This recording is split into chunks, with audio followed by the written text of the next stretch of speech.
Alright, all you crazy Evel Knievel's in training who happen to get your crazy stunts on film, welcome back to Under the Radar. And now I think it's just about that time, folks, to check out which one of you crazy stunners is gonna most likely get a cast for Christmas in another 2 weeks for another edition of the Wild World of Stunt. And the first stunt that we have up, and the reason why in the world we mention Christmas, folks, comes from KP Guitars 169 with his stunt, Project 50. And apparently in this said stunt, which features Santa Claus and a Jewish guy that goes by the name of Max Goldberg, both actually on the run from the police. For what, I do not know.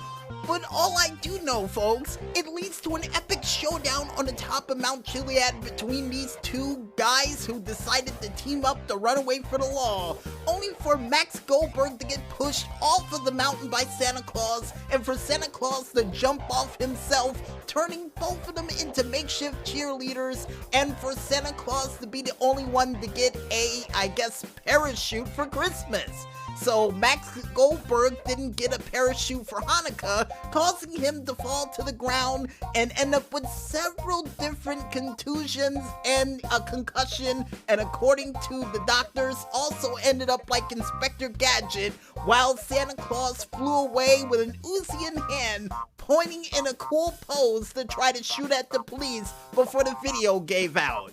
And if you're wondering at home, folks, this will not affect the Christmas holiday. It will only make it quicker. But yeah, I don't know why Santa Claus was on the run, so we're just gonna move on from that. And the doctors told me to say that besides Max Goldberg getting turned into Inspector Gadget with a full body cast, he was also captured, and there's a bounty on Santa's head for well over $250 million for his capture. What did he do?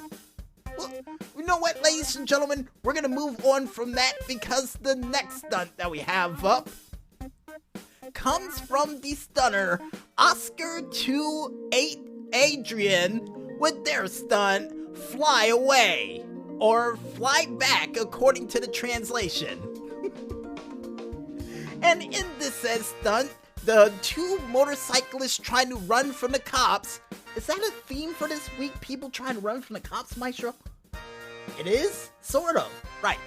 Anyway, these two people trying to run away from the police, known as Max and Dave, both looked like they were just about to get away and was about to make an epic jump next to the police station over in downtown Los Santos, only for one of the police officers to know Jigen from Lupin III to shoot the back of the bike and cause both of them to fly off in super slow motion, for one of them to land on their head, and according to the Maestro, it was Dave who landed on his head, only for Max over there in the corner to end up falling to the ground and landing back first with some serious road rash on his spine.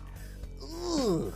So, no broken bones according to the doctors, but apparently a lot of road rash and especially a concussion. Oh, but wait, according to the doctors, apparently Dave, who landed on the ground head first, has suffered a severe trauma to his C6 bone in his spine.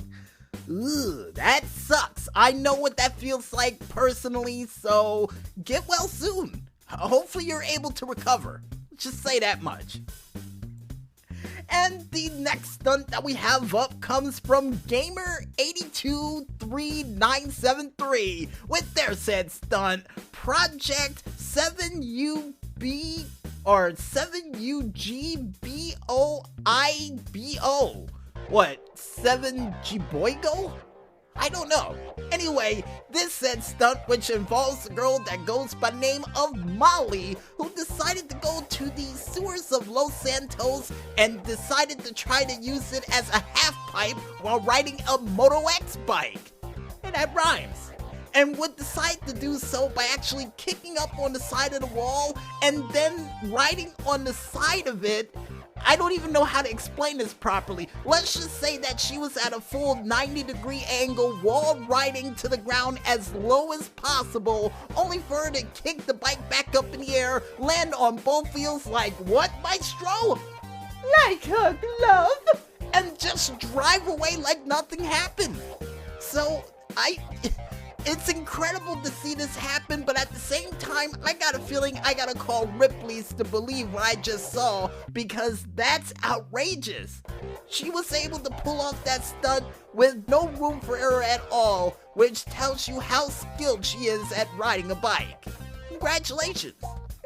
And the next stunt that we have up, speaking of somebody with some very impressive skills, comes from the stunner Pala Skin with his said stunt, one scene from the movie. Now, what movie is he doing this stunt from? I do not know, but I got a feeling it has to be either James Bond or a possibility from Triple X, cause this guy that goes by the name of Steve decided to go onto a top of a train, jump the train carts like if he was Jason Statham, only for him to do a full front flip off the front of the train and cannonball his way right into the river below, and did it with no chute, no parachute in sight, and was able to make a semi-perfect three-point landing into the water. And according to the doctors, he did suffer some bruised ribs and a broken wrist from this said stunt. Ugh. He's lucky that's all he got from that high fall from the top of that bridge. And not to mention, to be able to do it without a helmet or any form of safety equipment, this guy is a future stunt choreographer in the making. Neither that or a maniac of some sort. You know, we'll leave it to you to decide at home, folks. And the last but not least stunt that we have up for this week comes from the stunner Kashak Show 2014, or 214 according to the Maestro, with his said stunt, par_bike_core. So, par bike core? Yeah, we'll go with that title.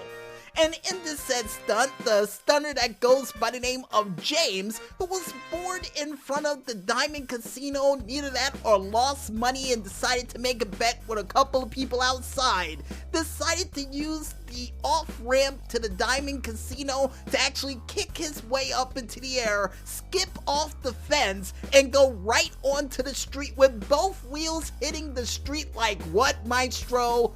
Like a glove?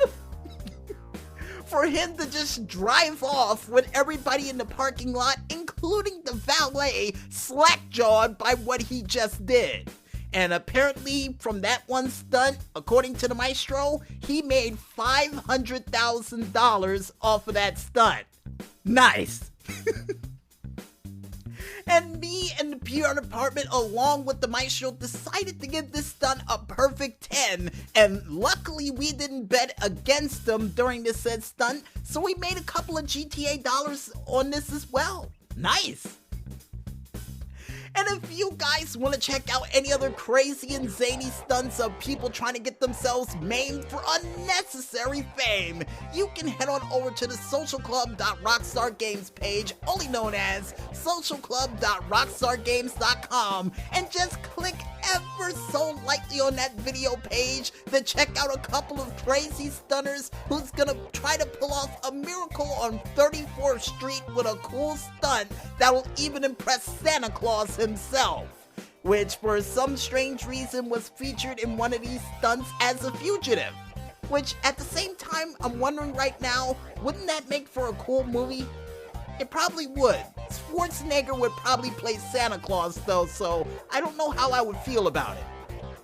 But either way, folks, with that said, I think it's time for us to head back to this music once again. And when we return, we'll be back with some crazy tracks from the GTA Online Top 5 Tracks of the Week right after this. So don't touch that dial just yet, folks, and stay tuned.